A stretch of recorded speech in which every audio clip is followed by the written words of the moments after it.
Decision in the Utica area tonight where the voters have spoken. They want to keep a village seal that has sparked a national controversy. Kimberly Howard has the tally and the story. The decision was overwhelming. 157 people opting to keep the village seal. This decision thrusting a tiny village into the national spotlight. If you're a registered voter in the village, please feel free to come on up. People in the village of Whitesboro are here to make a decision. Should this remain as the village seal? We've had visitors come in from out of town and been walking down Main Street and them literally stopping and what is that? It appears to some to be a white man choking a Native American man. When we first moved to the area, we thought this man is trying to kill him.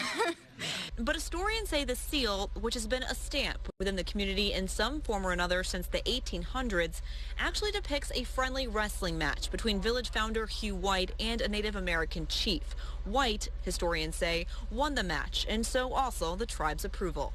That it certainly in no way is meant to be offensive.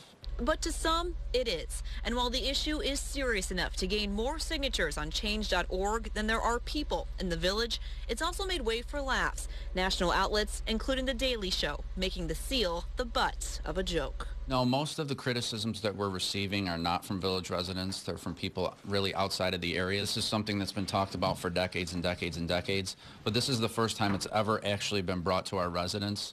So how do the residents feel? It's the way it's been that way for years, and it's probably the way it should be.